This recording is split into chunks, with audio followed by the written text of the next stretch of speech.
जय हिंद साथियों, स्वागत है आपका हमारे YouTube channel Hindi with Shashi में। तो जो हमने यूजीसी नेट के लिए कार्यक्रम शुरू किया था, उस क्रम में सबसे पहले हमने यूनिट 7 पढ़ा, जो कि कहानी है। और उसी कहानी सबका ख़त्म करके हमने एक प्लेलिस्ट बनाया है और सारी कहानियाँ एक प्लेलिस्ट में हैं। आप जाएं, उनको रेगुलर देखें, उनको फीडबैक दें कि वो कैसे हैं वीडियोस और कितने मतलब आपके लिए उपयोगी हैं। और उसी क्रम में फिर हमने यूनिट 10 चालू किया और यूनिट 10 के आज हम दूसरे टॉपिक को पढ़ेंगे। और दूसरा टॉपिक क्या है? यह एक कहानी यह भी, जो कि 2007 में प्रकाशित हुआ था और इसके लेखक जो हैं वो मनु भंडारी हैं। तो आज इसको पढ़ेंगे। मैं एक चीज़ आपको बताते चलूँ, यदि आपको वीडियो लंबा लगे ना तो आप इसको 1.5 गुना स्पीड में देखें। दूसरी चीज़ ये है कि ये जो कंटेंट है वो मैं 3-4 जगह अन्य जगह से भी उठाता हूँ, उनको भी पढ़ता हूँ, चाहे वो यूट्यूब से हो, चाहे वो चैट जीपीटी से हो। और जो भी आपके लिए इम्पोर्टेंट फैक्ट निकलता है जो कि एग्ज़ाम में पूछा जा सकता है, उसका मैं यहाँ संकलित करता हूँ, ताकि आपको ये जो कंटेंट है ना यूट्यूब पर अन्य कहीं किसी चैनल पे नहीं मिले।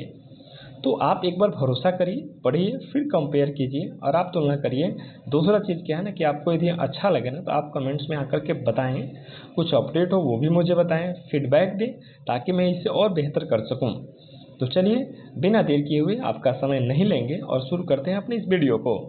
और देखेंगे तो मनु भंडारी जो है ना, इनका जीवन परिचय शुरू करते हैं। तो इनका जो पूरा नाम था ना वो मनु भंडारी था। इनका मूल नाम जो था ना वो महेंद्र कुमारी है। ये बहुत इंपॉर्टेंट है। इनका मूल नाम क्या है? महेंद्र कुमारी। इनका जन्म जो हुआ था अप्रैल 1931 में हुआ था, भानपुरा मध्य प्रदेश में हुआ था। पिता जो थे वो सुख संपत राय भंडारी थे। पति जो थे राजेंद्र यादव थे। नई कहानी आंदोलन की प्रमुख लेखिका रही हैं। रचनाओं के विषय मध्य वर्गीय जीवन, स्त्री चेतना, दाम्पत्य संबंध, पारिवारिक विघटन तथा सामाजिक राजनीतिक विसंगतियाँ। प्रमुख उपन्यास जो हैं आपका बंटी, महाभोज, 1 इंच मुस्कान। कहानी संग्रह यही सच है, त्रिशंकु, आंखों देखा झूठ, नाटक बिना दीवारों का घर 1965 में प्रकाशित हुआ था। अब हम नीचे आते हैं और नीचे आने के बाद से देखिए, मैं आपको बता रहा हूँ ना कि मैं बहुत जगह से कंटेंट जुटाता हूँ और ये कंटेंट जो है ना एनसीईआरटी से उठाया है, ताकि आपको अच्छा से अच्छा चीज़ मिल सके। और जो एग्ज़ाम ये नेट के लिए ही नहीं, बाकी किसी अन्य स्टेट का सेट हो या उत्तर प्रदेश प्रोफेसर का हो या बिहार प्रोफेसर का हो या मध्य प्रदेश कहीं का भी हो, जो हिंदी से इम्पोर्टेंट क्वेश्चन बन सकते हैं ना, उसको मैंने यहाँ संकलित किया है। अब आप देखेंगे मनु भंडारी का जन्म जो था 1931 में गांव भानपुरा, जिला मंदसौर, मध्य प्रदेश में हुआ। परंतु उनकी इंटर तक की शिक्षा दीक्षा हुई राजस्थान के अजमेर शहर में। बाद में इन्होंने हिंदी में एमए किया और दिल्ली में मिरांडा हाउस कॉलेज में अध्यापन कार्य से अवकाश प्राप्त किया। सन 2021 में इनका देहांत हो गया। स्वतंत्रोत्तर हिंदी की कथा की साहित्य की प्रमुख हस्ताक्षर मनु भंडारी की प्रमुख रचनाएं हैं। एक स्लेट सैलाब, मैं हार गई, यही सच है, त्रिशंकु क्या है? कहानी संग्रह है, आपका बंटी, महाभोज उपन्यास। इसके अलावा इन्होंने फिल्म एवं टेलीविज़न धारावाहिकों के लिए पटकथाएं भी लिखी हैं।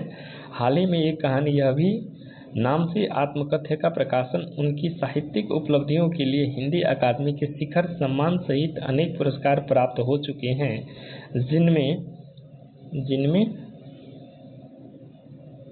जिनमें भारतीय भाषा परिषद, कोलकाता राजस्थान संगीत नाटक अकादमी, उत्तर प्रदेश हिंदी संस्थान के पुरस्कार शामिल हैं।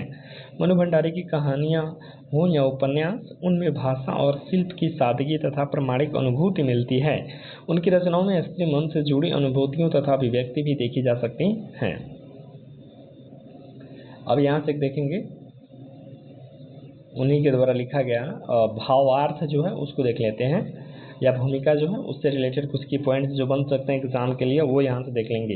एक कहानी यवी के संदर्भ में सबसे पहले ये तो हम जान लें कि मनु भंडारी ने पारिभाषिक अर्थ में कोई सिलसिलेवार आत्मकथा नहीं लिखी है।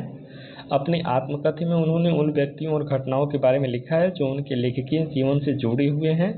संकलित अंश में मन्नू जी के किशोर जीवन से जुड़ी घटनाओं के साथ उनके पिताजी और उनके कॉलेज की प्राध्यापिका शीला अग्रवाल, ये इंपॉर्टेंट है, आप अपने नोट्स में इसको सम्मिलित कर लीजिएगा कि ये व्यक्तित्व तो विशेष तौर पर उभर कर आया है, जिन्होंने आगे चलकर उनके लेखकीय व्यक्तित्व के निर्माण में महत्वपूर्ण भूमिका निभाई। लेखिका ने यहाँ बहुत ही खूबसूरती साधारण लड़की के असाधारण बनने की प्रारंभिक पड़ावों को प्रकट किया है। सन 1946-47 की आज़ादी की आंधी ने मन्नू जी को कोई अछूता नहीं छोड़ा। छोटे शहर की युवा होती लड़की ने आज़ादी की लड़ाई में जिस तरह भागीदारी की, उसका उत्साह, ओज, संगठन क्षमता और विरोध करने का तरीका देखते ही बनता है।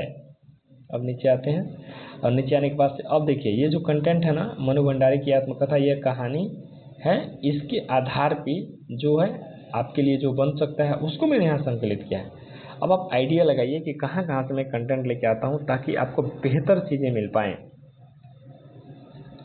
यहाँ से देखेंगे, सन 2006 में प्रकाशित मनु भंडारी की एक कहानी, यह 21वीं सदी की अत्यंत प्रसिद्ध आत्मकथा है। तो यह आत्मकथा पर ही मनु भंडारी इसे अपनी आत्मकथा मानने के लिए तैयार नहीं है। वो अपनी आत्मकथा के स्पष्टीकरण में स्पष्ट लिखती हैं कि यह मेरी आत्मकथा कतई नहीं है, इसलिए मैंने इसका शीर्षक भी एक कहानी यह भी ही रखा है। जिस तरह कहानी अपनी ज़िंदगी का अंश मात्र ही होती है, एक पक्ष, एक पहलू, उसी की तरह यह भी मेरी ज़िंदगी का एक टुकड़ा मात्र ही है, जो मुख्यतः मेरे लेखकीय व्यक्तित्व और मेरे यात्रा लेखन पर केंद्रित रही है। आत्मकथा आखिरकार आत्मकथाकार का जीवन चरित्र है, जीवन की अनेक कहानियों का संकलन ही होती है। मनु भंडारी आगे लिखती हैं कि जो आज तक मैं दूसरों की ज़िंदगी पर आधारित कहानियाँ ही रचती आई थी, पर इस बार मैंने अपनी कहानी लिखने की ज़रूरत की है। तो यह ज़रूरत ही क्योंकि हर कथाकार अपनी रचनाओं में भी दूसरे के बहाने से कहीं न कहीं अपनी ज़िंदगी के, अपने अनुभव के टुकड़े को ही बिखेरता रहता है। कहीं उसके विचार और विश्वास गूंथे हुए होते हैं, तो कहीं उसके उल्लास और अवसाद के क्षण, कहीं उसके सपने और कहीं उसकी आकांक्षाएं अंकित हैं, तो कहीं धिक्कार और प्रताड़ना के उद्गार। अपनी इस आत्मकथा में मनु भंडारी ने स्वयं को विविध रूपों से पाठकों के सामने लाया है। कभी वह बेटी के रूप में सामने आती हैं, तो कभी छात्रा के रूप में आती हैं, पत्नी के रूप में, कभी सहेली के रूप में, तो कभी माँ के रूप में, कभी पाठक के रूप में, तो कभी साहित्यकार के रूप में, कभी अध्यापिका के रूप में आती हैं, तो कभी सहेली के रूप में। थोड़ा इसको और ऊपर तक करते हैं। मनु किसी रूप में आए सबकी भांति रही हैं, जिस किसी रूप को निभाया है प्रामाणिकता से निभाया है। बेटी के रूप में मनु भंडारी, ठीक है। यहाँ से देखेंगे, सुख संपत राय की दो बेटियां थी, सुशीला और मन्नू, ठीक है। तो ये आप याद रखेंगे, अपने नोट्स में इसको सम्मिलित कर लेंगे। सुशीला और मन्नू दो बेटियां थी, ठीक है। इनके बड़ी बहन का नाम क्या था? सुशीला था, और छोटी ये मन्नू खुद थी। वे मन्नू से अधिक सुशीला को चाहते थे, क्योंकि सुशीला गोरी, सुंदर और बातूनी थी, तो मन्नू काली और अबोल थी। जब सुशीला का विवाह हो गया, तब मन्नू पिताजी चाहने लगे। जब भी कोई साहित्यकार, राजनेता या समाज सेवक घर आते और गर्मा गर्म चर्चा करते, मन्नू घंटों चर्चा सुनती रहती पर कुछ बोलती नहीं। वह पिता और माता का आदर करती थी। सुख संपत राय जी आधुनिक सोचने वाले पिता थे। उन्होंने अपनी लड़कियों को आज़ादी भी दी थी, और उनकी आज़ादी की सीमा थी। यह सीमा यह थी कि वह अपनी उपस्थिति में मन्नू को घर में आए लोगों के बीच उठने, बैठने, जानने, समझने का अधिकार देते थे। पर शहर की सड़कों पर हाथ उठाकर नारे लगाना, लड़कों के साथ जुलूस में रास्ता नापना उनको बर्दाश्त नहीं होता था। मन्नू के खून में ही देशभक्ति थी। मन्नू का देशभक्त स्वभाव जुलूस में भाग लेने के लिए मजबूर कर रहा था। मन्नू ने क्रोध से सबको थरथरा देने वाले पिताजी से टक्कर लेने का जो सिलसिला तब शुरू हुआ था, राजेंद्र से शादी की, तब तक चलता रहा। मन्नू अपनी माँ को बहुत चाहती थी, पर उसका शीर्षक स्वभाव उसे बिल्कुल पसंद नहीं था। उसी कारण माँ का प्रभाव मन्नू पर नहीं दिखाई देता। न माँ कभी उसका आदर्श रही। बचपन से ही पिताजी का मन्नू पर प्रभाव था। बचपन से पिताजी के प्रभाव के कारण ही तो उन्होंने सामाजिक स्थिति का ज्ञान, उचित अनुचित की पहचान, परिवेशगत गलत स्थितियों के प्रति प्रतिक्रिया व्यक्त करना उनका स्वभाव बन गया था। लेखन की प्रेरणा भी मन्नू जी को पिता के घर से ही मिली थी। पिता के घर में साहित्यकारों का आना जाना सदा रहता था। साहित्य पर चर्चा भी होती थी। यह चर्चा सुनते सुनते ही मन्नू जी के मन में साहित्य के प्रति रुचि निर्माण हो गई। पिताजी के निजी ग्रंथालय से प्रेमचंद्र के सारे उपन्यास, कहानियां पढ़ ली। अनेक साहित्यकारों की रचनाएं भी उन्होंने पढ़ी। पिताजी जिस प्रकार छोटी छोटी बातों पर रिएक्ट होते थे, मनु भंडारी लिखती हैं कि मैं हमेशा गलत बात के प्रति रिएक्ट होती थी। व्यक्तिगत जीवन हो या सामाजिक जीवन, जहाँ भी हो मेरी देखी प्रतिक्रिया उसको लेकर हुआ करती थी। पिताजी के घर से मिले लेखन के संस्कार पति के घर में भी जीवित रहे, इसलिए उन्होंने विवाह और नौकरी के साथ साथ लेखन में कई विशेष कठिनाइयों का सामना करना पड़ा।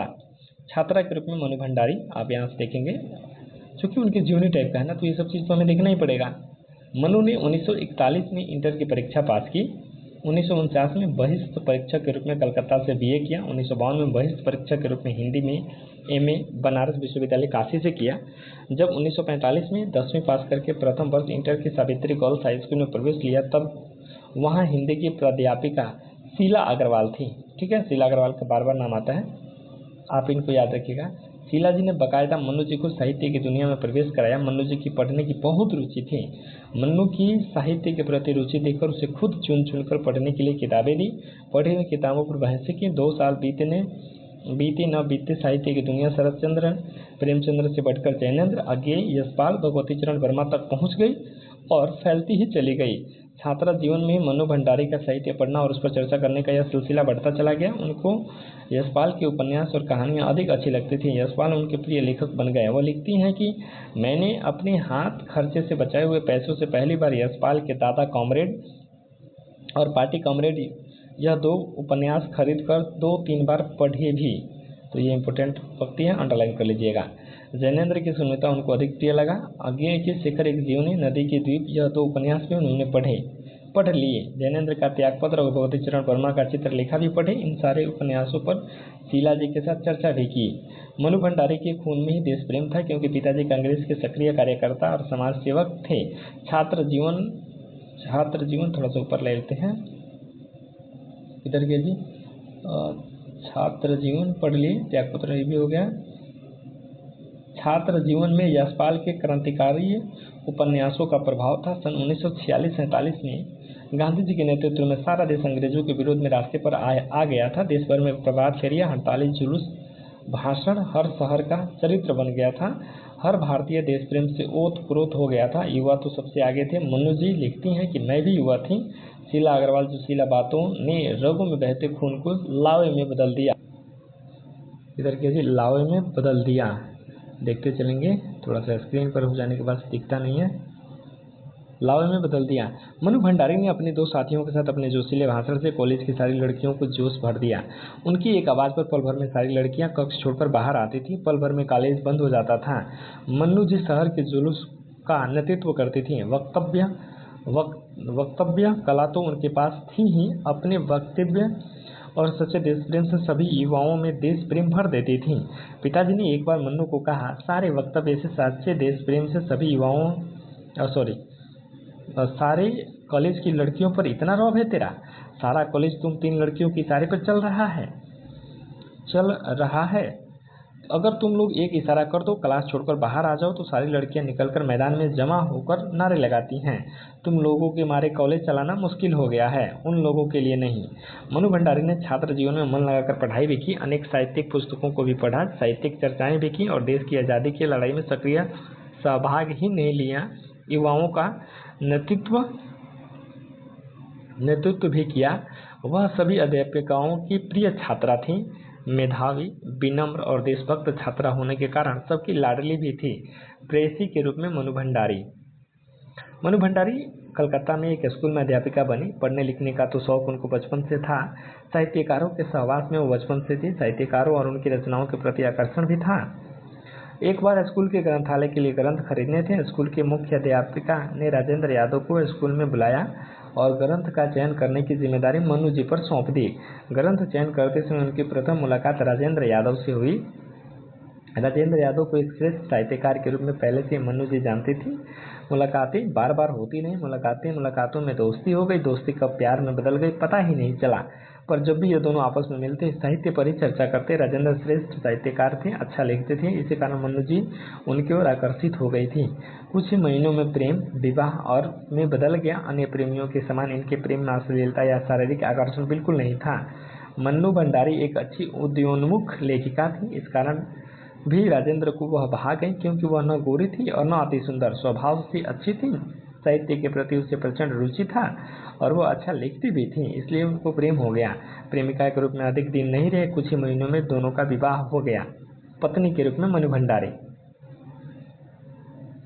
चाहे स्त्री हो या पुरुष, मनुष्य विवाह जो है ना मनुष्य के जीवन में आवश्यक है। विवाह के बिना मनुष्य अधूरा ही रह जाता है। विवाह एक ऐसा लड्डू है जो खाए वो भी पछताए, जो न खाए वो भी पछताए, पर मनुष्य ने एक बार खाकर ही पछताना चाहिए। मनु भंडारी विवाह को एक ऐसा बंधन मानती है जिसे आदमी सुरक्षा से अपनाता है। यदि उसे बंधन कष्टकर लगे तो उसके पास बच निकलने का कोई रास्ता ही नहीं रह जाता। विवाह मानव जीवन की आवश्यकता है। विवाह के बिना मनुष्य को पूर्णता प्राप्ति नहीं होती। अगर साथी अच्छा मिले तो जीवन सुखमय बन जाता है, पर साथी बुरा मिले तो जीवन भर विवाह करने की सजा भुगतनी पड़ती है। विवाह में एक अच्छा जीवन साथी मिलना लॉटरी लगने के समान है। भारत में तो 90% पति पत्नी है जिनका स्वभाव आचार विचार भिन्न है। दोनों एक दूसरे से बिल्कुल भिन्न होते हैं, पर सामाजिक बंधन के कारण एक साथ घर में रहते हैं और बेड पर सोते हैं, पर दोनों के मुंह दो तरफ होते हैं। हर मनुष्य आधा अधूरा है। उसे अच्छा जीवन साथी मिलने के बाद वो अपूर्ण हो जाता है, पर अगर अच्छा जीवन साथी नहीं मिला तो वो आधे से भी आधा हो जाता है।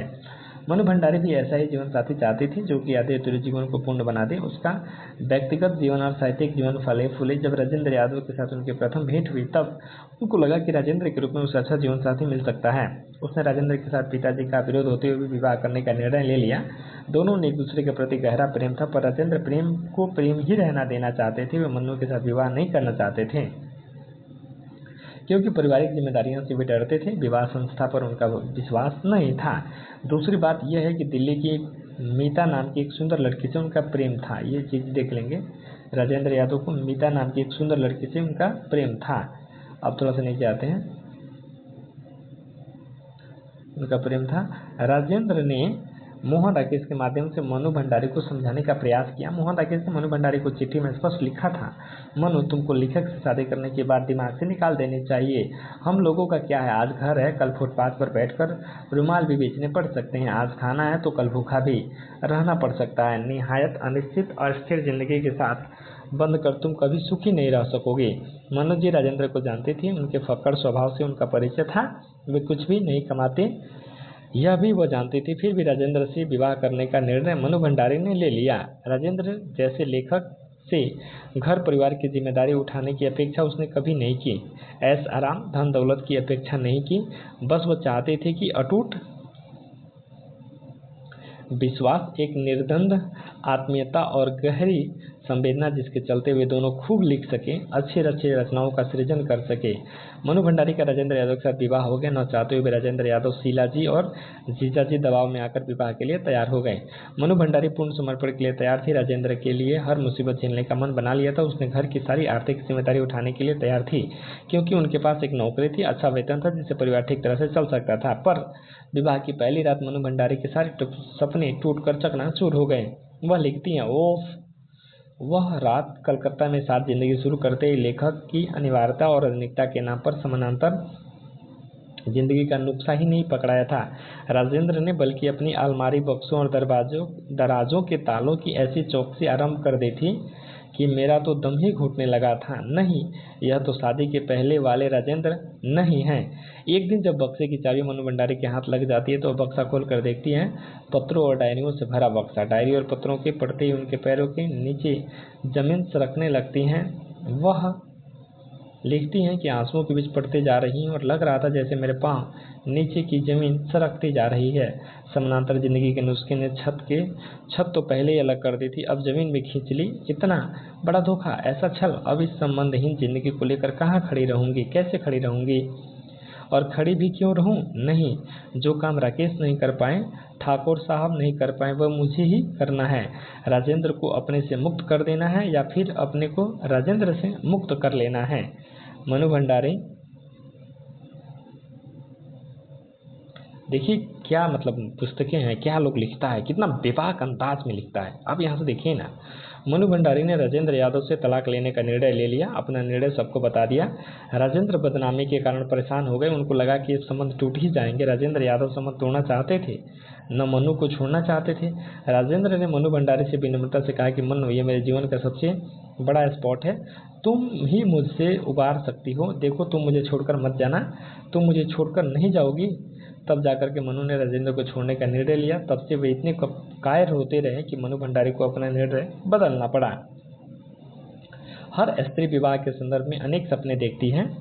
अपने जीवन के साथी के संदर्भ में सपने देखती है। सांसारिक जीवन सुख से बिताने की अपेक्षा रखती है, पर हर स्त्री के सपने पूर्ण होते ही ऐसा नहीं है कि विवाह के उपरांत हर स्त्री सांसारिक जीवन सुखी होता ही है। ऐसा भी नहीं है।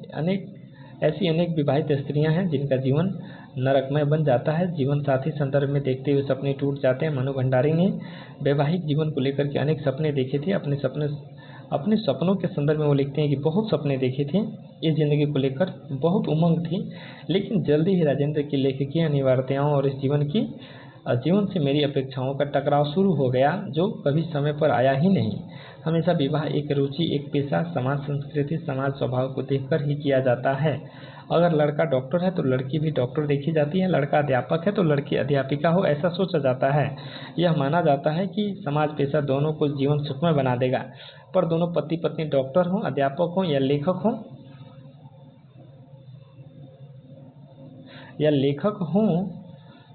हों तो दोनों का जीवन सुखमय ही होगा, इसकी गारंटी है। वह एक लेखक हैं और राजेंद्र भी लेखक हैं, इसी कारण तो उसने राजेंद्र के साथ विवाह किया था, पर जीवन में क्या वह सुखी हो पाई? वह इस संदर्भ में लिखती हैं कि सब लोग सोचते हैं कि मुझे लगता है कि कभी एक ही पेशा कितना सुगम रहेगा जीवन मुझे अपने लिखने के लिए, तथा जैसे एक राजमार्ग मिल जाएगा। लेकिन एक ही पेशा के दो लोगों का साथ जहाँ कोई सुविधाएं जुटाता है, वहीं दिक्कतों का अंबार भी लगा देता है। कम से कम मेरा तो यह अनुभव है। विवाह केवल दो शरीरों का मिलन ही नहीं होता, दो दिलों का मिलन भी होता है। ये इम्पोर्टेंट है, ये पंक्तियां अंडरलाइन कर लीजिएगा। एक दूसरे को समझना, एक दूसरे का सुख दुख बांटना होता है, जिम्मेदारियों का बांटना होता है। पर क्या सभी पति पत्नी एक दूसरे को समझ लेते हैं, एक दूसरे की भावना की कद्र करते हैं, एक दूसरे को सुख दुख बांट लेते हैं? घर की सारी जिम्मेदारी आधी आधी बांट लेते हैं। मनु भंडारी लिखती है कि अब तक घर की किसी तरह की जिम्मेदारी मैंने नहीं उठाई थी, लेकिन मानसिक रूप से मैं उसके लिए पूरी तरह तैयार होकर के आई थी। केवल तैयार ही नहीं, भरपूर उमंग और उत्साह भी था। साथ ही साथ यह उम्मीद और आश्वासन भी कि सहजीवन के सुख दुख और जिम्मेदारियों भी मिलकर बांटकर ही उठाएंगे।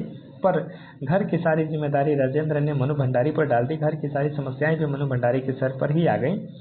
वह यह चाहते थे कि घर की जिम्मेदारी और समस्याओं में पति दिलचस्पी ही नहीं, ईमानदारी से सहयोग भी दें, हर सुख दुख में साथ दें, मुसीबत का सामना करने की हिम्मत दें, पर दुख और पीड़ा बांट लें। पर राजेंद्र ने तो आर्थिक समस्याएं बांटी और न ही घर की जिम्मेदारी ने। राजेंद्र ने मन्नू को न सुख में साथ दिया और न दुख में। एक दिन मनु भंडारी के मुंह के ऊपर तालू पर एक छाला हो गया था। 3 दिन के बाद वो अच्छे घाव में बदल गया। खाना तो क्या, पानी भी पीना मुश्किल हो गया था। वो तड़प रही थी, उसे डॉक्टर के पास जाना था। उसे लगा कि राजेंद्र उसे अस्पताल लेकर जाएंगे, पर राजेंद्र तो तैयार होकर कॉफी हाउस के लिए निकल पड़े। मनु घर में तड़पती रही। प्रतिभा बहन और नारायण साहब मनु को अस्पताल ले गए। राजेंद्र रात के 10:30 बजे घर आए।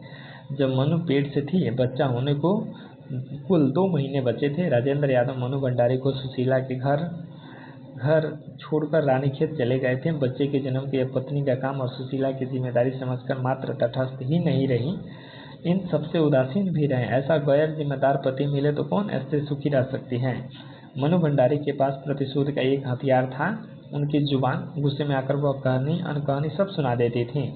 राजेंद्र चुपचाप सुनते रहते थे। मनु भंडारी लिखती हैं, थोड़ा सा और नीचे आ जाते हैं। तब बार बार मन में यही प्रश्न उठता था कि क्यों नहीं मैं इन समानांतर जिंदगियों की छत भी समानांतर करके पहले वाली जिंदगी में लौट जाऊं। पर जब अपने प्रति हजार थिटकार उठने के बावजूद मैं ऐसा निर्णय नहीं ले पाई। 1-2 बार तो कुछ ऐसी घटना घर में हुई कि स्थिति मनु भंडारी की सहन शक्ति के बाहर हो गई। उसने राजेंद्र से अलग होने का निर्णय ले लिया, पर राजेंद्र बड़े नाटकी थे। उन्होंने अपने आप को ऐसा कातर बना दिया कि मनु का सारा आक्रोश छूमंतर हो गया। क्रांतिकारी मनु भंडारी अपने निर्णय पर क्यों न अटल रह पा रही हैं? क्या कारण था कि मनु भंडारी राजेंद्र की आंखों में आंसू देख ही नहीं पाती थी? इसका कारण बतलाते हुए मनु भंडारी लिखती हैं कि क्या यह मेरी रगों में एक समय खून की जगह लावा बहा करता था, अब पानी बहने लगा है? या कि 2 वर्ष की मित्रता में मैं राजेंद्र से इतने गहरे जुड़ गई थी कि उनको नकार देना मुझे अपने आप को नकार देने जैसा लगने लगा था?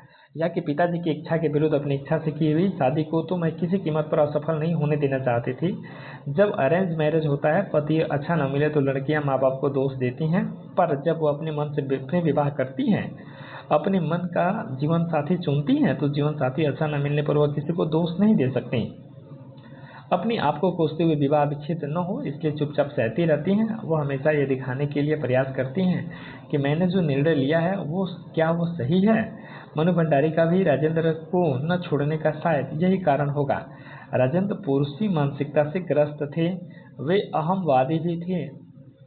उन्होंने अपनी पत्नी को सताने का एक मौका भी नहीं छोड़ा। घर से बाहर की सारी जिम्मेदारी अपनी पत्नी पर छोड़कर वे पहाड़ों पर जाकर अपनी प्रेमिका के साथ गुलछर्रे उड़ाते रहे और पत्नी बेचारी परिवारों के लिए खपती रही। मनु भंडारी अपनी पीड़ा के संदर्भ में लिखती हैं कि मेरी यातना तो दोहरी थी, भीतर से कोई संवाद नहीं। राजेंद्र अपने कमरे में लेकिन वो बाहर सबके बीच बिल्कुल सहज सामान्य स्थिति का भ्रम बनाए रखने की मशक्कत। मनु भंडारी की जिंदगी जीने की सारी खुशफहमी को ध्वस्त करते हुए घर में कुछ ऐसा घटा कि अंततः मनु भंडारी ने राजेंद्र से अलग होने का निर्णय लेना ही पड़ा।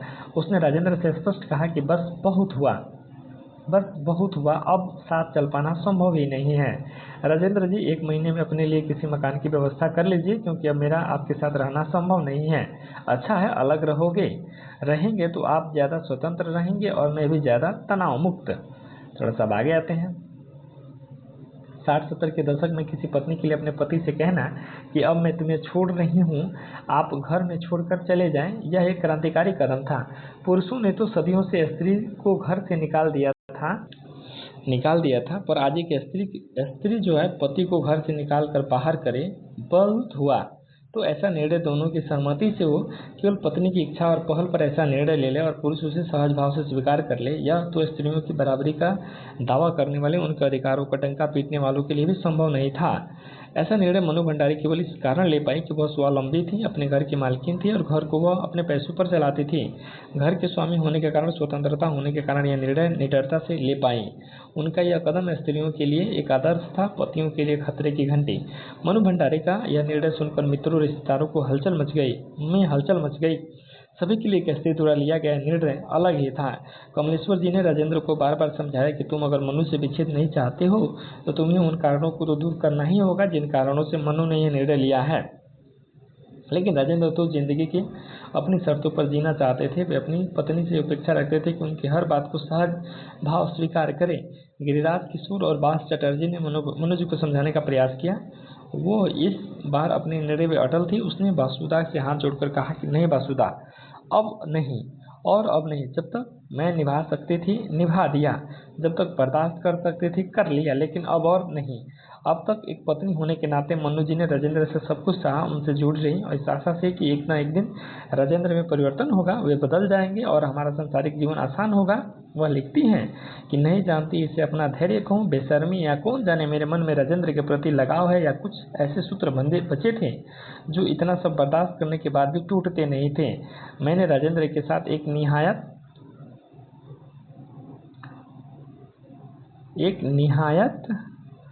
ही असंतुलित जिंदगी जीते हुए पूरे 30 साल गुजार दिए।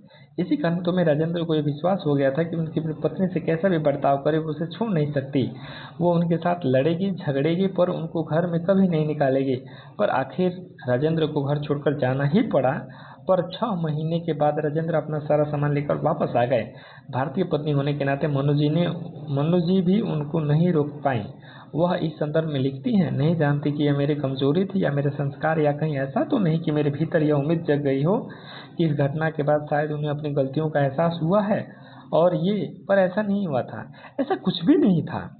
होता तो हमारे आपसी व्यवहार में कुछ बदलाव आया होता। 30 साल तक मनु भंडारी मानसिक तनाव में जीते रहे। मानसिक तनाव का शरीर का परिणाम तो होना ही था। 1980 में मनु को न्यूरोलॉजी का पहला अटैक आ गया था। इस बीमारी से दुनिया भर में कोई इलाज ही नहीं था। डॉक्टर ने बता दिया कि तनाव मुक्त रहना इस बीमारी के बाहर आने का सबसे अच्छा रास्ता है। राजेंद्र के साथ रहकर तनाव मुक्त रहना संभव नहीं था। मनु जी सोचती हैं कैसे मुक्त हो पाऊँ इन तनावों से। इसमें कोई संदेह नहीं, स्वभाव से मैं तनावग्रस्त हूँ, लेकिन यदि अनुकूल परिस्थितियाँ मिलती, अपनत्व भरा मिलता साथ, तो निश्चित रूप से सारे तनाव ढीले ही नहीं होते बल्कि समाप्त ही हो जाते। पर मुझे जो साथ मिला उससे मुझे कोई सहयोग न मिला, न स्नेह, न कुछ और मिला, केवल जिम्मेदारियों का अनवरत बोझ और असहाय यातनाएं। भारतीय स्त्री जिम्मेदारी उठाने में कभी नहीं हटती। आदि से आज तक स्त्रियों ने ही तो घर और बाहर की जिम्मेदारी उठाई है। आज की स्त्री तो घर परिवार के अतिरिक्त न जाने कितनी जिम्मेदारियां उठाती हैं, उसमें अपना ऊर्जा खर्च करती हैं, कभी थकती ही नहीं। थकती भी होंगी तो कभी किसी से शिकायत नहीं करती। अगर आज उसे अपने साथी का सहयोग मिले, प्यार मिले तो पल भर में उसकी थकावट चली जाती है। मन्नू जी भी अपने परिवार के लिए रात दिन खपती रहती हैं। छुट्टियों में भी ट्यूशन लेती रहीं, दूरदर्शन पर भी काम करती रहीं, पर उसे अपने पति से कभी न सहयोग मिला न प्यार मिला। मनु जी लिखती हैं कि मेरे साथ क्या हुआ कि मैं सिर्फ खर्च ही करती रही। एक स्थिति ऐसी आई कि मैं बिल्कुल खाली खोखली हो गई। रोगग्रस्त शरीर, निष्क्रिय जीवन और खंडित आत्मविश्वास की किरणों में लिपटा व्यक्तित्व मेरे मित्रों, परिवार वालों, परिचितों का स्नेह ही मुझे थामे रहा, वरन मैं कोई आश्चर्य नहीं है कि मैं लगभग टूट ही जाती। यहाँ से फिर देखेंगे, राजेंद्र नौकरी नहीं करते थे। मनु भंडारी नौकरी करके घर का सारा खर्चा करती थी।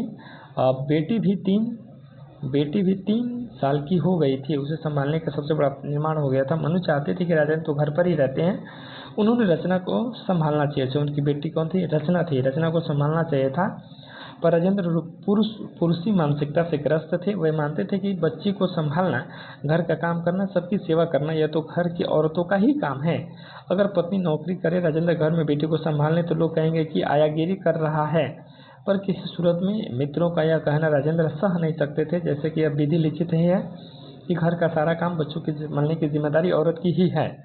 मनु जी लिखती हैं, कई बार मन होता था कि पूछूं कि अगर माँ अगर बच्चे को रखे तो अगर बाप बच्चे को रखे तो बाप होकर आया कैसे हो गया। भारतीय पुरुषों की यह मानसिकता रही है कि जब वो किसी मुसीबत में फंस जाता है या उसके सामने कोई गंभीर समस्या का निर्माण हो जाती है या वह किसी काम में असफल हो जाता है, तो इसका जिम्मेदार वह अपनी पत्नी को ही ठहराता है।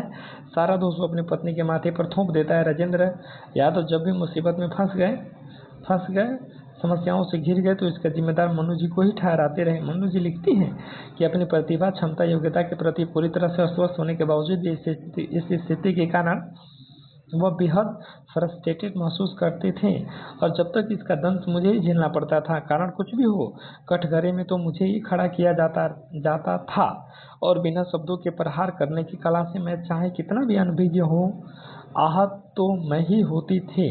राजेंद्र के मन में मन्नू को लेकर कुंठा थी। इसी कुंठा का परिणाम मन्नू के साथ परिवार को भोगना पड़ता था।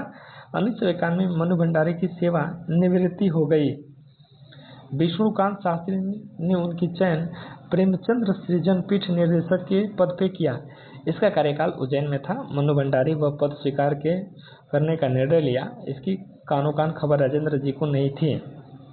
राजेंद्र को न पूछते हुए मनु जी ने निर्णय लिया था कि आज तक मनु जी अनेक महत्वपूर्ण निर्णय राजेंद्र को पूछकर ही लिए थे। यह एक ऐसा निर्णय बिना पूछे मनु जी ने लिया तो राजेंद्र जी आहत हुए। मनु जी लिखती हैं कि पर मुझे न इसका आहत होना परेशान कर रहा था और न ही इनकी मायूसी विचलित, बल्कि ईमानदारी की बात तो यह है कि वो मुझे उस उपन्यास से बड़ा संतोष मिल रहा था, आनंद आ रहा था। समझ लो कि यूं बिना कुछ कहे मनमाने ढंग से अपने निर्णय लेने का अधिकार केवल तुम्हें नहीं है। मनु जी का यह क्रांतिकारी निर्णय था। इसके बाद उन्होंने भी निर्णय लिया और स्वयं को अच्छा लगे इसलिए लिए। मनुष्य जवान होता है, उसे अपनी पत्नी की आवश्यकता महसूस होती है, न उसका महत्व समझ में आता है और न ही वो अपने धुन में जीवन जीता रहता है।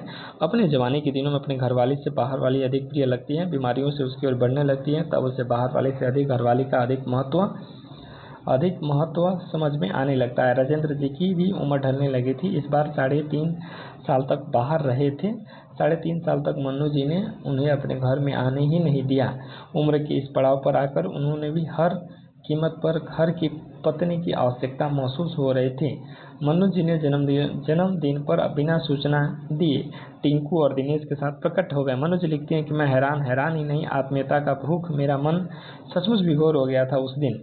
ये केवल राजेंद्र की अवस्था ही नहीं थी, हर साहित्यकार की अवस्था उम्र के ढलान पर हो गई थी। मन्नू जी का एक मित्र ने एक बार कहा था, मन्नू इसमें कोई शक नहीं है कि मैं कई औरतों के साथ सोया हूँ, पर आज तो मेरे लिए जो भी है मेरी पत्नी ही है। आज तो यह मेरे मित्र है, प्रेयसी है, प्रेमिका है। हिंदी की श्रेष्ठ साहित्यकार जैनेंद्र की पत्नी मर जाने के कुछ दिन बाद मन्नू जी उनसे मिलने के लिए घर गई थी।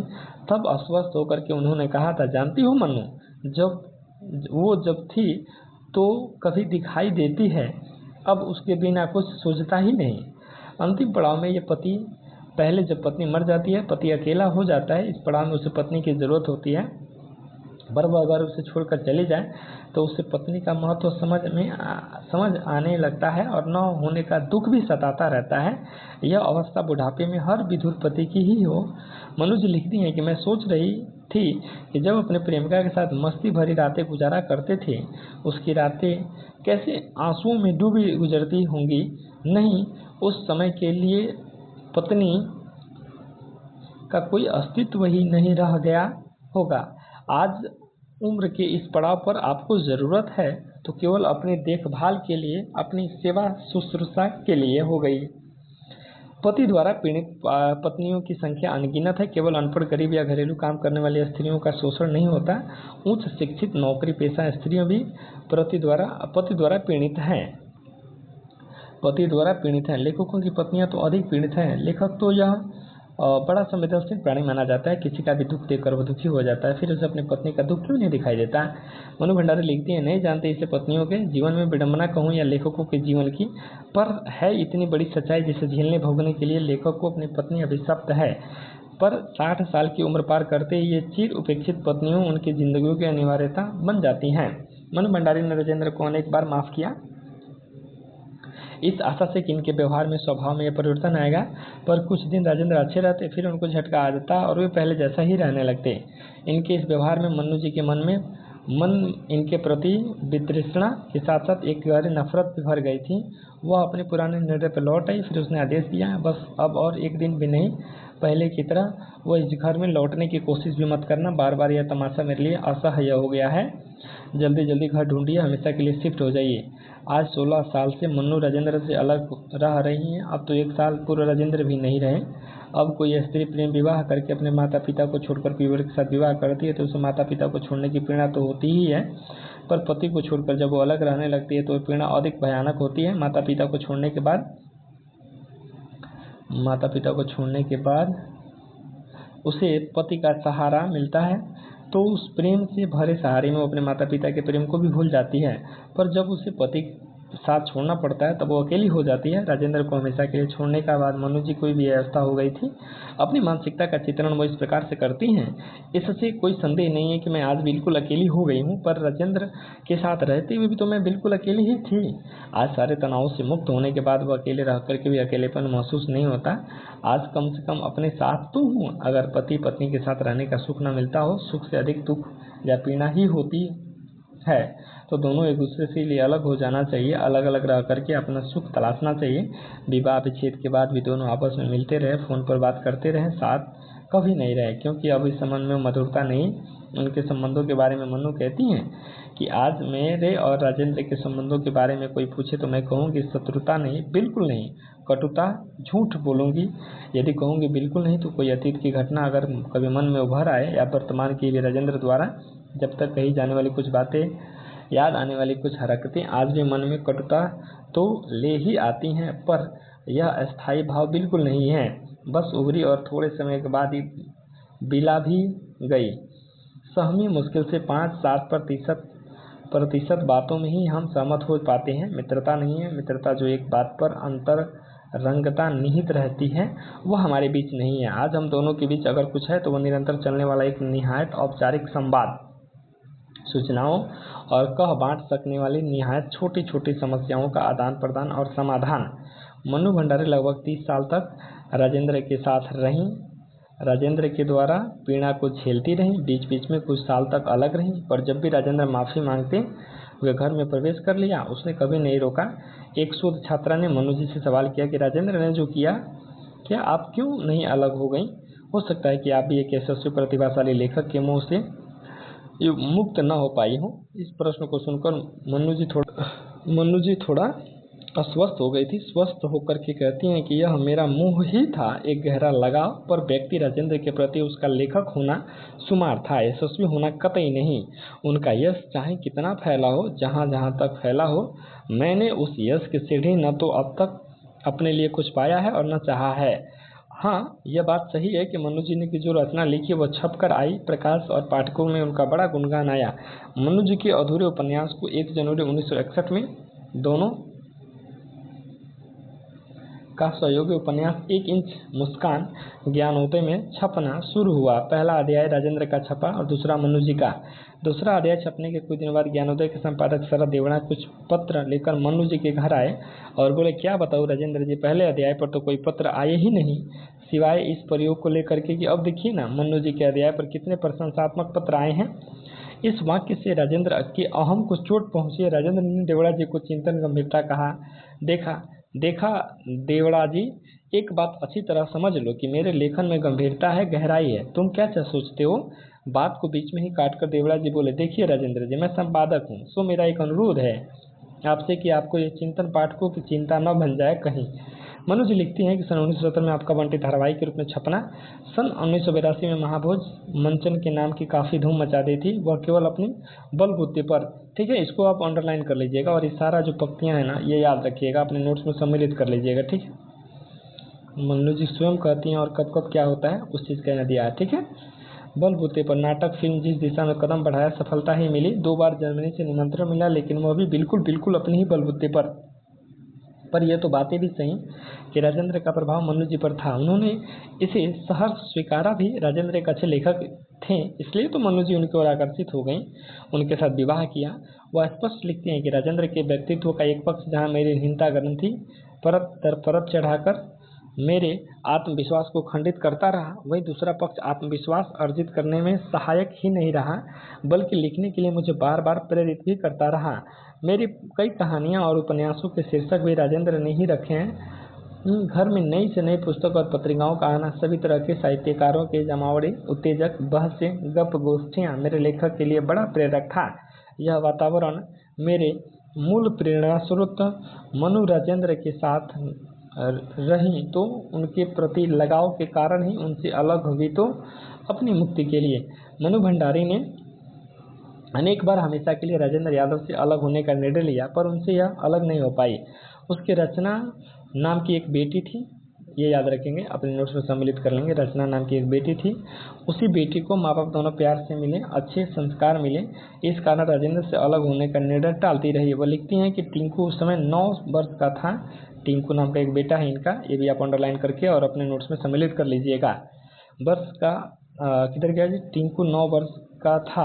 राजेंद्र के साथ रहना मेरे लिए कठिन से कठिनतर होता जा रहा था, पर जब भी मैं अलग होने की बात सोचती, टिंकू का चेहरा बंटी के चेहरे में जा मिलता और मेरा सारा सोच वहीं ध्वस्त हो जाता। नहीं, मैंने जो सह लिया, लेकिन टिंकू को मैं एक भरी पूरी जिंदगी से वंचित नहीं करूँगी। टिंकू को मैंने बंटी तो नहीं बनने दिया, पर उससे उपन्यास लिखने के लिए एक तरह विवश ही कर दिया। हर पत्नी ऐसा पति चाहती है कि उसकी इज्जत करे, उससे प्यार करे, उसकी मदद करे, उसका कहना माने, उसको एक मनुष्य समझे, एक दोस्त के रूप में उसके साथ रहे। पर सभी पत्नियों को मनचाहा पति नहीं मिलते। राजेंद्र यादव लिखते हैं कि मनु उन्हीं लोगों में से मेरा मिलना जुलना पसंद करती, जो गृहस्थ हो, सज्जन हो, पत्नियों का हर कहना मानती हो, उसके साथ बाजार जाकर बेड कवर, कांकड़ी, साड़ी, पर्दे लाते हों, कभी अकेले बाहर घूमने न जाते हों और सिनेमा के पास से तो बिना पत्नी के साथ लिए निकलते भी न हों, ठीक 5:30 बजे घर आते हों।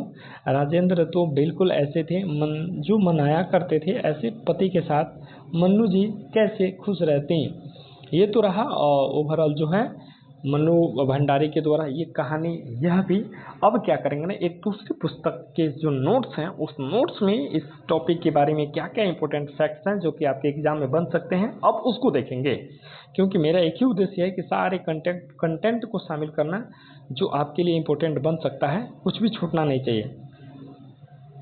यहाँ से देखेंगे ये कहाँ से सारी चीज़ें ली गई थी, उसका भी यहाँ पे था। अब यहाँ से देखेंगे, थोड़ा सा इसको बड़ा कर देते हैं। अब जब बड़ा करेंगे तो यहाँ से देखेंगे, यहाँ से देखिए, मनु भंडारी रचित एक कहानी। यह भी सन 2007 में एक आत्मकथा है, किंतु मनु जी से आत्मकथा न करके कहानी मानती हैं। मनु भंडारी अपनी रचना के बारे में कहती हैं कि वह शुद्ध मेरी कहानी है और इससे मेरा रहना ही था, इसलिए न कुछ बदलने बढ़ाने की आवश्यकता थी, न काटने छाटने की। यहाँ मुझे केवल उन्हीं स्थितियों का ब्यौरा प्रस्तुत करना था जो भी जस तस उन्होंने जिनसे मैं गुजरी। दूसरे शब्दों में तो कहूँ तो जो कुछ मैंने देखा, जाना, अनुभव किया, शब्दतः उसी को लेखा जोखा है यह कहानी। आगे देखते हैं अगला क्या करती हैं लेखिका। ये कहानी यह भी कि आरंभ में इस बात का उल्लेख है उल्लेख की है कि यह आत्मकथा कतई नहीं है। इसलिए मैंने इसके शीर्षक एक कहानी यह भी रखा है। जिस तरह से कहानी जिंदगी का एक अंश मात्र ही होती है, एक पक्ष एक पहल, उसी तरह की ये भी मेरी जिंदगी का एक टुकड़ा मात्र ही है जो मुख्यतः मेरे लेखकीय व्यक्तित्व और मेरी लेखनी यात्रा पर केंद्रित है। मनु भंडारी के व्यक्तित्व उनके पिता सुख संपत राय का विशेष प्रभाव था। कांग्रेसी विचारधारा के श्री सुख संपत राय एक प्रतिष्ठित पत्रकार, हिंदी परिभाषिक कोश के आदि निर्माता, हिंदी साहित्य के जाने माने व्यक्ति थे। मनु जी पिताजी के अंग्रेजी हिंदी शब्दकोश के लेखन के बारे में कहती है कि उन्होंने अपने अकेलेपन के बलबूते हौसले से अंग्रेजी हिंदी शब्दकोश के विषयवार अधूरे काम को आगे बढ़ाना और शुरू किया। इस तरह से अपना पहला और अकेला शब्दकोश था। इन्होंने यश और प्रतिष्ठा तो बहुत दी पर अर्थ नहीं। मनु भंडारी की माता अनूप कुंवरी जो अनपढ़, धैर्यशालिनी, त्यागी, सहिष्णु, मृदभाषिणी तथा उत्तरदायित्वों का सहजता पूर्व निर्वहन करने वाली एक कुशल गृहिणी थी। संयुक्त मारवाड़ी परिवार में पली बढ़ी मनु भंडारी अपने 2 भाई 2 बहनों के बाद सबसे छोटी थी, यानी 5वीं संतान थे। अब यहाँ देखेंगे मनु भंडारी के बचपन का नाम महेंद्र कुमारी है। घर में प्यार से लोग मनु बुलाते थे, बाद में यही नाम प्रसिद्ध हो गया। मनु भंडारी सन 1945 में अजमेर के गर्ल्स हाई स्कूल में मैट्रिक की परीक्षा पास की और 1947 में अजमेर में इंटर की परीक्षा उत्तीर्ण की।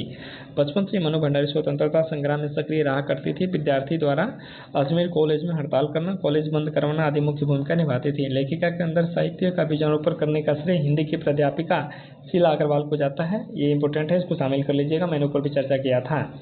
काशी विश्वविद्यालय से स्नातकोत्तर करने के बाद मनु भंडारी कलकत्ता बालिगंज शिक्षा सदन स्कूल में करीब 9 वर्षों तक अध्यापन कार्य की। उन्हें मुलाकात राजेंद्र यादव से, जो कि लाइब्रेरी में पुस्तक लेने के लिए आए हुए थे।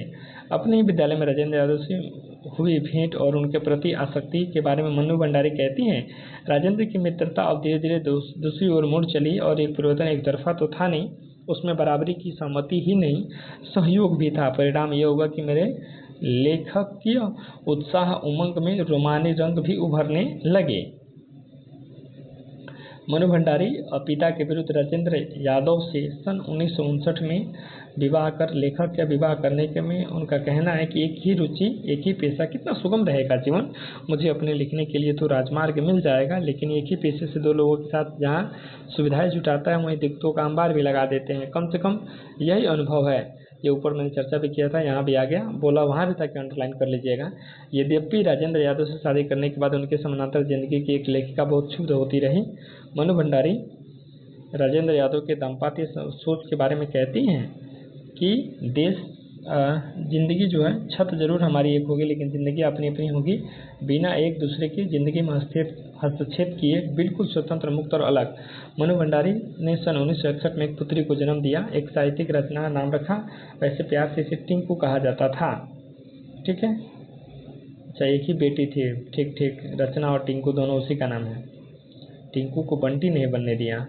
अब यहाँ से थोड़ा देखेंगे, मनु भंडारी पुत्री के प्रति राजेंद्र यादव की लापरवाही के बारे में लिखते हैं कि बच्चे के जन्म से संबंधित व्यवस्था ये नहीं कर सकते थे, मैं उसकी अपेक्षा भी नहीं करती, लेकिन पहले बच्चों को लेकर एक उत्साह, एक अपनत्व भरे सरोकार की अपेक्षा तो मैं करती ही थी, लेकिन बच्चे के जन्म को वो मेरा काम और सुशीला की जिम्मेदारी समझकर मात्र तटस्थ ही नहीं रहे बल्कि इससे उदासीन भी रहे। मनु भंडारी राजेंद्र यादव के साथ अस्थायी रूप से रहने के लिए दिल्ली आई और यहाँ मिरांडा हाउस में प्राध्यापिका पद पर नियुक्त हो गई। मनु भंडारी ने अपनी इस आत्मकथात्मक रचना में एक कहानी यह भी में अपने किशोर जीवन से लेकर पिताजी के कॉलेज प्राध्यापिका शीला अग्रवाल के व्यक्तित्व को विशेष रूप से उभारी है। तो शीला अग्रवाल को याद रखना है, ठीक है। मनु जी अपने काले रंग के कारण जो हीन भावना का अनुभव करती थी, उसके बारे में वो कहती हैं कि मैं काली हूँ, बचपन से दुबली पतली मरियल भी थी, गोरा रंग पिताजी की कमजोरी थी। सो बचपन में मुझे 2 साल बड़ी खूब गोरी, स्वस्थ और हंसमुख बहन सुशीला की हर बात की तुलना और मुझसे प्रशंसा ने ही मेरे भीतर ऐसे गहरे हीन भाव की ग्रंथि पैदा नहीं कर दी कि नाम, सम्मान और प्रतिष्ठा पाने के बावजूद आज तक मैं उससे उबर नहीं पाई। अपनी धैर्यवान माँ के बारे में मनु जी कहती हैं कि पिता के ठीक विपरीत ही हमारी माँ भी पढ़ी लिखी, धरती से कुछ ज़्यादा ही धैर्य सहन शक्ति थी। शायद उनमें पिताजी की हर ज्यादती को अपना प्राय और बच्चों को हर उचित अनुचित फरमाइश और जिद अपना फर्ज समझकर बड़े सहज भाव से स्वीकार करती थी। वो आप अपनी दोनों बड़ी बहन के बारे में लेखिका कहती हैं। अपनी दोनों बड़ी बहन के बारे में लेखिका कहती हैं कि सबसे बड़ी बहन को शादी के समय शायद 7 साल की थी। उसकी एक धुंधली सी याद ही मेरे मन में है, लेकिन अपने से 2 साल बड़ी बहन सुशीला और मैंने घर के बड़े से आंगन के बचपन के सारे खेल खेले। सतोलिया, लंगड़ी टांग, पकड़म पकड़ाई, काली तीली, तो कमर में गुड़े गुड़ियों को ब्याह करके भी रचाए आस पड़ोस की सहेलियों के साथ। मनु जी अपने परिवार की शादियों और शिक्षा के बारे में कहती हैं कि उस समय हमारे परिवार में लड़की के विवाह के लिए अनिवार्य योग्यता थी उम्र 16 वर्ष और शिक्षा में मैट्रिक। सन 1944 में सुशीला ने योग्यता प्राप्त की और शादी करके कलकत्ता चली गई। थोड़ा सा आगे देख लेते हैं। रसोई के बारे में पिताजी की राय थी।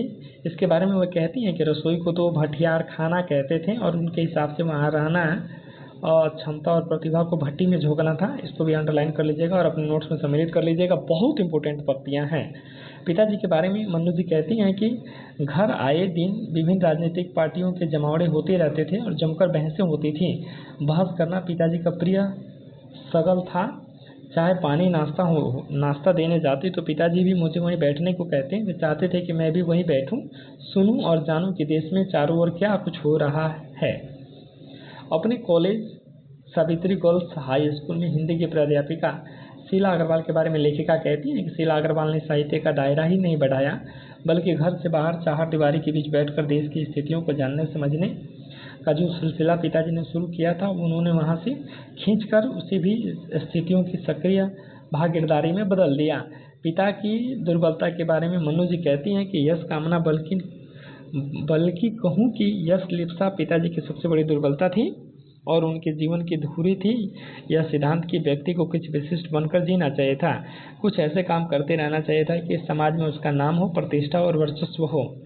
मन्नू जी प्रिंसिपल के उस पत्र का भी जिक्र करती हैं जिसमें उनके द्वारा अनुशासनात्मक कार्रवाई की बात कही गई थी। एक बार कॉलेज के प्रिंसिपल का पत्र आया कि पिताजी आकर मिले और बताए कि मेरी गतिविधियों के कारण मेरे खिलाफ अनुशासनात्मक कार्रवाई क्यों न की जाए। मनु जी आगे कहती हैं कि प्रिंसिपल से मिलकर आने के बाद मैं कांप रही थी कि न जाने पिताजी क्या कहेंगे, किंतु पिताजी ने जो कहा वह काफ़ी राहत देने वाला था। सारे कॉलेज की लड़कियों पर इतना रोब है तेरा, सारा कॉलेज तुम 3 लड़कियों के इशारे पर चल रहा है। मनु एक और घटना का जिक्र करते हुए कहती हैं कि आज़ाद हिंद फौज पर मुकदमे के सिलसिले में सभी स्कूल कॉलेज दुकानों के लिए हड़ताल का आह्वान किया गया था, जहां मन्नू ने चौराहे पर भाषण दिया था। उनके भाषण की तारीफ पिताजी के अतरंग मित्र डॉक्टर अम्बालाल जी ने खूब किया था। लेखन के बारे में मनु भंडारी का मंतव्य है कि लेखन एक अनवरत यात्रा है जिसका न कोई अंत है न मंजिल, बस निरंतर चलते जाना ही जिसकी अनिवार्यता है। शायद नियति भी हर रचना का एक पड़ाव है जिससे कि यहाँ तक पहुँचने के संतोष से ज़्यादा आगे जाने का उत्साह भरा रहता है। लेखिका कॉलेज के प्रारंभिक दिनों में सावित्री गर्ल्स हाई स्कूल के हिंदी के प्राध्यापिका शीला अग्रवाल के दोस्त साहित्यिक दुनिया में प्रवेश की और जैनेन्द्र की सुनीता, त्यागपत्र उपन्यास, अज्ञेय, शेखर एक जीवनी, भगवती चरण का वर्मा का चित्रलेखा उपन्यास पढ़ डाली। इसको आप एक काम करिएगा, याद रख लीजिएगा, ठीक है। क्या पता ये लाइनें पूछ ले, लाइन ना पूछे भी तो किस लेखक क्या है, ठीक है, ये भी पूछ सकता है। अब बात कर लेते हैं कॉलेज के इन दिनों में लेखिका के प्रिय लेखक यशपाल थे। शायद प्रिय लेखक होने के कारण उनकी रचनाओं में क्रांतिकारी विचारों का होना हो सकता है। उन दिनों मनु भंडारी अपने हाथ खर्च के पैसों से जो पहली पुस्तक खरीदी थी, दादा कॉमरेड और पार्टी कॉमरेड, दोनों पुस्तकें किसके हैं? यशपाल के हैं। मन्नू जी अज्ञेय के उपन्यास के बारे में कहती हैं कि अज्ञेय जी के उपन्यास शेखर एक जीवनी पढ़ा जरूर, पर उस समय वह मरा समझ करके सीमित दायरे में समा नहीं पाया था। कुछ सालों के बाद नदी के द्वीप पढ़ा तो उसने मन को इस कदर बांधा कि उसी में झोंक कर शेखर को फिर से पढ़ गए, इस बार कुछ समझ के साथ। मनु भंडारी उस रंगरेज बाबा की भी खूब चर्चा करती है जो देश की आज़ादी के बाद पाकिस्तान चले गए थे किंतु पुनः वापस चले आए। मन्नू जी ने पड़ोसियों को पूछने पर बाबा ने रोते हुए कहा था कि अपनी मिट्टी को छोड़कर कोई रह सकता है क्या? अपनी माँ को छोड़कर कोई रह सकता है क्या? मनु भंडारी की रोल मॉडल शिक्षिका शीला अग्रवाल के दिल्ली की IP कॉलेज में चले जाने के बाद मन्नू जी अजमेर छोड़ दिया और कलकत्ता चले आए। कलकत्ता जाने पर मन्नू जी पुस्तकें पढ़ने का क्रम टूट सा गया, किंतु कोमल कोठारी ने उस तार को पुनः जोड़ दिया।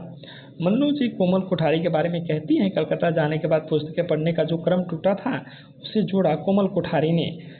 काफ़ी कुछ पढ़वाया था, लेकिन केवल पढ़वाया ही नहीं, बहस चर्चा भी करते थे। मैं तो उनका पढ़ाकूपन देखकर ही दंग थी, कई बार बातों में उनका नया दृष्टिकोण। मनु जी कलकत्ता में अपने करियर की शुरुआत की बालीगंज शिक्षा सदन से की, जिसका मुखिया हेड पुष्पमयी बोस थी। लेखिका कहती हैं कि प्रकाशन के दौरान भैरव जी की चर्चा करते हुए कहती हैं कि अपनी तीसरी कहानी अभिनेता में उनके पास भेजी तो तुरंत उनके उत्तर, अपनी तीसरी कहानी देखेंगे यहाँ से, आया। कोशिश तो यही करनी चाहिए कहानी का ग्राफ बराबर ऊपर की ओर चढ़ता रहे, पर ऊपर की ओर ना भी चढ़े तो कम से कम स्तर पर तो जरूर ही बना रहे। जहाँ से शुरू किया था वहाँ तुम्हारी यह कहानी तो ग्राफ के नीचे की ओर सरकने का संकेत कर रही है। ध्यान रहे आगे से ऐसा न हो। भैरव जी की एक और यादों को साझा करते हुए मनु जी कहती हैं कि मेरी शादी के बाद भैरव ने जो हल्के फुल्के मूड में कभी किसी से कहा था, मनु भंडारी मेरी खोज है राजेंद्र यादव की प्राप्ति। 1957 में अमृत राय जी द्वारा इलाहाबाद में प्रगतिशील लेखक संघ का बृहद सम्मेलन आयोजित किया गया था, जिसमें राजेंद्र यादव के साथ मनु भंडारी भी आमंत्रित थी। लेखिका यहाँ पहली बार मोहन राकेश, कमलेश्वर, रेणु, अमरकांत, नामोर सिंह, महादेवी वर्मा, हजारी प्रसाद द्विवेदी आदि महान लेखक लेखिकाओं से मिली। ठीक है, ये भी इम्पोर्टेंट है, देख लेंगे, इसको भी अंडरलाइन कर लेंगे और अपने नोट्स में सम्मिलित कर लेंगे। अब हम आगे आते हैं। मनु भंडारी प्रारंभिक दौर की कहानियाँ, घटनाएं, पात्र अजमेर के उसी ब्रह्मपुरी मोहल्ले से जुड़ी हैं जहां उनका अपना बचपन किशोरावस्था गुजरा था। मन्नू ने अकेले अपनी कहानी यहाँ काम करने वाली विधवा बुढ़िया पर लिखी है, जिन्होंने नानी साहब कहा करते थे। मन्नू जी की यह कहानी दीवार, बच्चे और बारिश में हुए नायिका शुरू से आखिर तक अनुपस्थित रहती है। मन्नू जी की यह कहानी नशा की नायिका उनके घर में 4 घर छोड़ के रहने वाली आनंदी बनी है, तो अपने ही परिवार की दादी मजबूरी कहानी की नायिका बनी है। ईसा के घर इंसान कहानी में मन्नू जी ने अपने कॉलेज के दिनों में एक नॉन द्वारा किड्स की कविता पढ़ाते हुए लड़की की बाहों में भरकर चूमने की घटना को आधार बना करके लिखी है। कवि सरस वियोगी लेखिका को एमए के दौरान पढ़ाया करते थे, बल्कि पढ़ाते कम आत्मकथा ज़्यादा सुनाया करते थे। उस पर लेखिका ने किल और कसक नाम की कहानी लिखी, जो बासु चटर्जी की अपनी प्रेम कहानियों के एक सीरियल में सम्मिलित किया था। अब थोड़ा सा आगे देख लेते हैं। आगे तो इसमें नहीं है, विष्णु प्रभाकर का है, जो कि अगली अपनी कहानी है, उसको पढ़ेंगे। तो ये रहा एक कहानी, यह भी जो कि आपने देखा, इत्मीनान से देखिए, 1.5 गुना 2 गुना स्पीड से देखेंगे। मिलेंगे अगले वीडियो के साथ, तब तक के लिए धन्यवाद।